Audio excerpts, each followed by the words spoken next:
In this video, I'm going to talk about harvesting some lemon myrtle leaves, which I use for tea, but you can also use it as a bush food, flavouring. So lemon myrtle is a Australian native rainforest tree. It grows kind of in the tropics and subtropics, and yeah, the leaves have this very nice lemon scent to them, very similar to lemongrass. I think it's a bit cleaner though. I think Backhousia citriodora is the scientific name for it. But it's spring here, and I'm just harvesting some of the new growth. You can see it's much lighter than the older growth. Also, the leaves are a lot softer compared to the older growth, which has a much harder feel to it.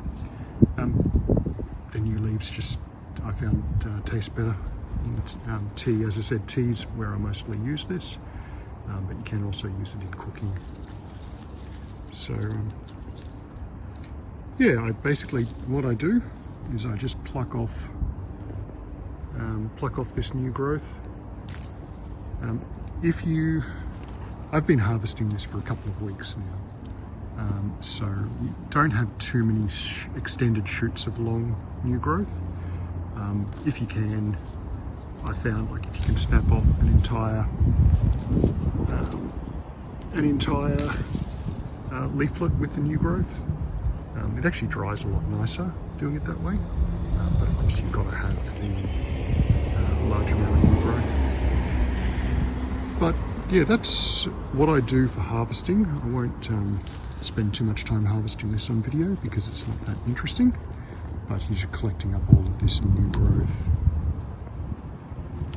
And then we'll talk about how to dry it. So for drying these lemon myrtle leaves, it's a couple of ways you can do it.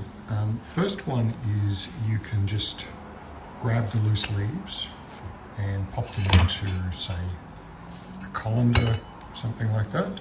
Just let them dry. I've also been using some paper bags. These are actually waxed paper bags. Brown paper would be better because it's going to breathe better, but this also works. I sort of punched some holes in these just to give some better ventilation. Another really great way to do it is to tie them up in bundles. So this only really is worth doing if you can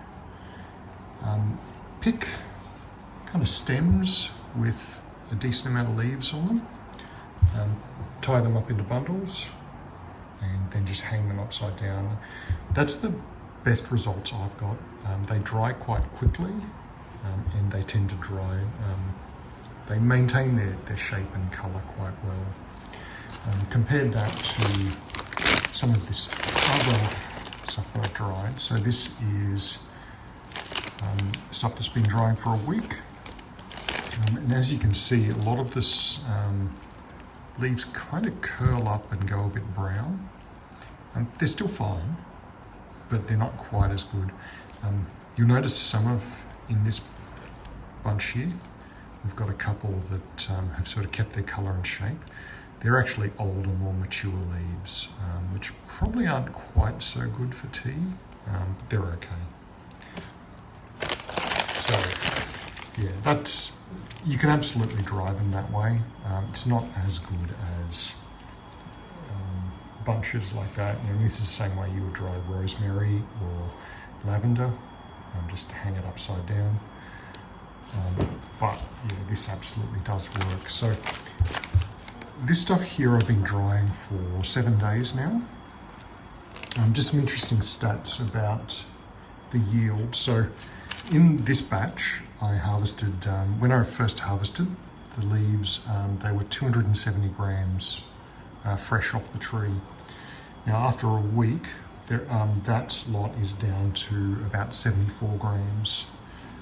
So that's basically, it's lost 72% of its weight in the drying process. So there's only 28% of the wet weight left when it's dry. So you can see, yeah, 270 grams is a fair amount of sort of a decent bowl size.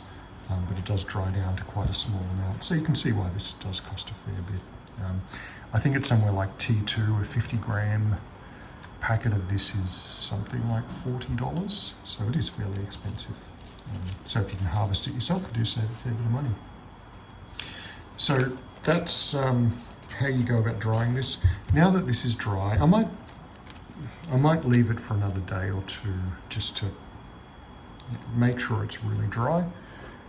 The next step is I'll just then strip the leaves off the stem, put them into a jar like this. Just got a little silica desiccant in there, just in case there's still a bit of moisture. But I tend to just strip these up. Because these ones have dried quite curled like this, just as I strip them off, I'm going to break them up and they'll break up into smaller pieces. In the case of leaves like this, when I dry them, they'll actually remain whole. So when I strip those off, I'll probably cut them up with scissors. I do tend to like having smaller, finer parts of the leaf for use in tea. But it is personal preference. You can just chuck the leaves straight in. Same thing when you're cooking. You can either chop it up finely so it's more like a powder or flakes, or you can just chuck a whole leaf in and then take it out like you would a bay leaf. Up to you. For cooking, I tend to use them fresh, but for tea, I actually do prefer once they've been dried. Just seems to have a slightly better flavour to me. And of course, it lasts a lot longer. So I think I've probably harvested in the last week probably up around about 700 grams of wet leaves. So, that should come down to, about 100, haven't done the maths in my head, about 140, 160 grams dried, which hopefully should last me for the year. Being in the subtropics, you do get new growth for sort of 3/4 of the year here, so it's not like I can't just go out and pick new leaves, but it slows down other times of the year, so there's less new growth. Whereas now we're in spring, we've just had a lot of rain, so it's just sprouting a lot of new growth at the moment. So that's how I go about drying these leaves. So for brewing tea, a couple of ways you can do it. If we're using fresh leaves, I'll just usually chuck them straight in. About 4 leaves seems to be good. Probably depends exactly on the size of the leaf, how strong you like your tea, and how long you brew it for. I'll usually just put 4 leaves straight in like that and brew them.